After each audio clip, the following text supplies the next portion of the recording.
Laptops, ladies and gentlemen, we will not be needing them for this class, so you can pop them in your bags. You do not need them today, put them away now. Okay, we're going to be working on these today. So, the first sheet you want to pick up is the scene transitions worksheet. So everyone has one of these each. If you've got a pen, does anyone not have a pen? Quick starter, just give me 2 seconds and we can watch a little clip. Okay, so what I was trying to show you was a scene transition from one scene into another. Because the standard for today, as you see over here, is examine how a drama or poem's formal structure contributes to its meaning. So scene transitions, when we change from one scene to another, how does it contribute to the overall story? Okay, we've been studying Shakespeare, we've been studying A Midsummer Night's Dream, so you've been looking at a lot of these. Yeah? Pretty much. Okay. Now, what are we going to be doing? Okay? We are going to be looking at scene transitions within A Midsummer Night's Dream. Okay? We're going to be studying one in particular. You guys can pick one, or you can have the one on the table, and then we're going to be writing a storyboard. Okay? To explain that scene transition and how it incorporates and how it works towards the overall story. If you're writing a story, how would you decide to switch between characters?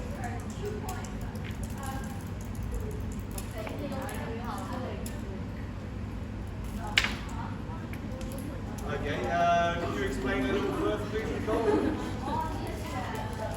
Okay, Rebecca, do you want to translate? I know it was English, but can you translate for me?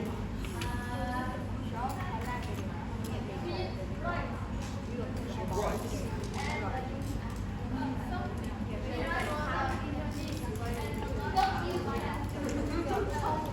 Oh, okay, I understand. So Nicole is, guys, ladies and gentlemen, if you were listening, you'd understand that Nicole has explained to me that a part of her writing, which could probably use some work and a little bit of help, is changing from one scene into another, yeah? So you write and it just continuously goes on, yeah? Okay. Why do you think we break things down into acts and scenes?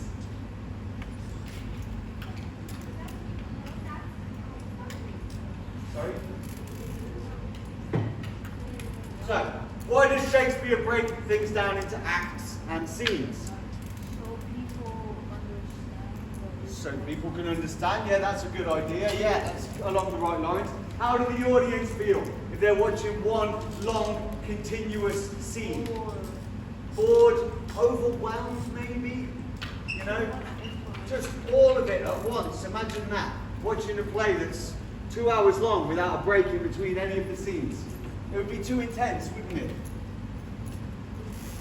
When we're watching a movie, or when we're listening to music, yeah, when you're listening to music, what music do you listen to?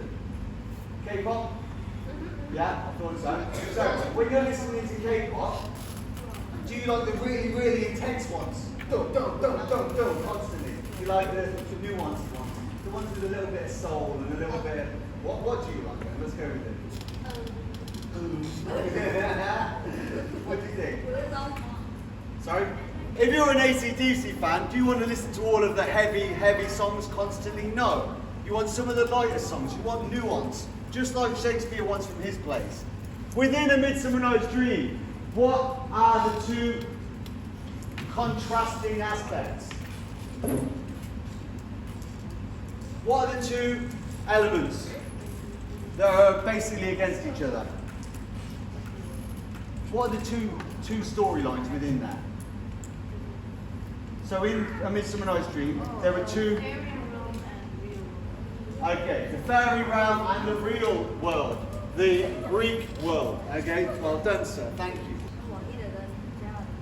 Alright, so you guys can follow along with this and think about how it contributes to the overall production.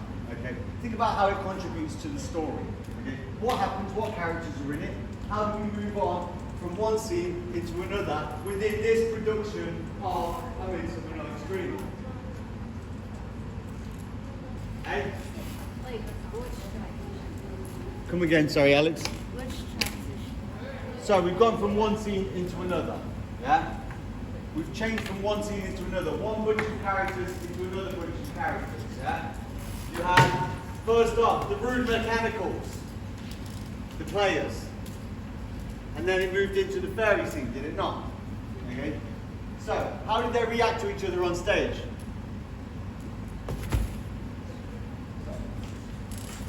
How did they react to each other on stage? Ladies, please pay attention. Yeah.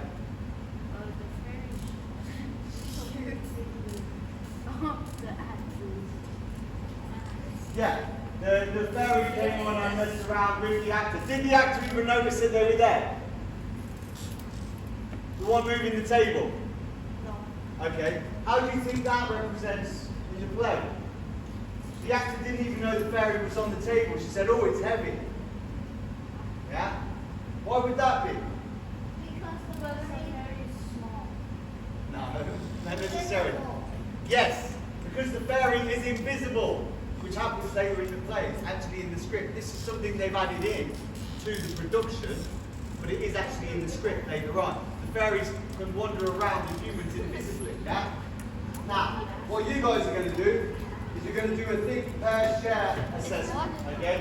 So what you guys want to do is look back to the sheet that I gave you originally, sheet transitions worksheet, and you're going to work together. Okay? First, you've got to think about it. So, bring up your sheet here, scene transition worksheet here.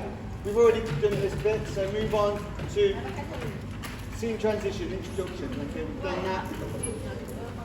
Yeah, we've just been through that. I'm just discussing the questions with you. Okay, now, you are looking at number 3. Okay, you're looking at the question number 3. Okay, bring up the next page.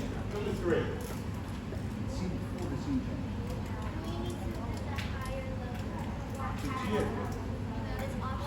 Yes. Do you feel like you can do it? Do you feel like it's a possibility? Are you able to? If you're able to, then push your boundaries to what you can achieve. Always do more than you feel is necessary. That way you'll feel some kind of satisfaction later on, possibly. Now, Johnny, I know that you're only trying to explain what happened, but be careful of the language that you use. Because, let's put it this way, it's not entirely appropriate. I'll be honest with you. If it was another teacher, you may be in risk of being daybooked. I won't, because I know for a fact that you were just trying to mention what happened. You've got to be careful of the language that you use. She popped the finger towards her posterior, her bottom, her behind, and then sniffed it. Which is a bit dirty and a bit wrong and a little bit naughty. Okay, yeah, but probably didn't touch it in real life. In real life, it was meant to be controversial. The fairies come in. This is the first time you see them in the fairy world. Okay, Johnny, you've already given me your representation. Please sit down again. No, listen, please. So, this is the first time you see these guys. The first time you see the fairies. Imagine being in that production there, and the first thing you see of the fairy world is those guys running in with a water gun, poking her in the bum, sniffing it and licking it. How controversial and outlandish is it? How crazy for a Shakespeare production, which is technically everyone thinks as pleasing, as boring, as, you know, something that, oh God, I have to go and watch Shakespeare with my mum, you know? But when you saw this production, if you were to see this production live, you'd be like, wow. You know, so I'm just doing the same thing. I'm only playing. Alright, so let's move on now anyway. Okay, so let's have a little explanation to what we came up with in our groups. Alright, and who would like to volunteer from this group to explain? Okay, Johnny has volunteered himself. Well done. Okay, Johnny, so moving on. Okay, so we're going to have a little choice for you to do, yeah? Ladies and gentlemen, listen. Nick, when I say listen, that means you. Okay, you're going to have a choice now. We're going to be doing a storyboard. Okay? Now you can choose whether you use this scene, or we have all of the scene transitions here on a piece of paper on your table. all of the scene transitions, moving from one scene into another. Okay? You can either use the one that we've been looking at and do your own. Johnny, give me one moment while I explain this. Or you can pick to do a new one. One of these. We have looked at this before. We've looked at the whole play before, so it shouldn't be totally alien to you. Yes, Johnny? This is individual. You all have one of these sheets here. Okay? I'll just explain this to the group. Johnny, alright, so by watching that, do we have a better idea of the scene transition? Yeah? What happens? They're telling the plot. They're talking about things that happen later in the plot. They're creating the mood for the actor scenes, the comedy scenes. You're feeling that mood there. That kind of goes through in 3.1 and in 5.1 when they're putting on their production. Okay? You're creating the mood for the fairy scene. Okay? And is that an appropriate explanation of the scene? Sure, fill in an exit ticket. Hand it in on my table when you are finished. Okay? Like this? Right, leave that now. Exit tickets. However, it could be more astute, it could be more concise, it could be more focused. Concise means more focused. Okay? Because what you've got here is generic. Generic meaning it could be written about any scene. Yeah? What we want is more specific about that scene. So we've got the interchange between the two worlds, yeah? This is the first you see of these fairies. And it's the introduction to the fairies. It creates the scene, it creates the feeling, it creates the mood of the fairy world.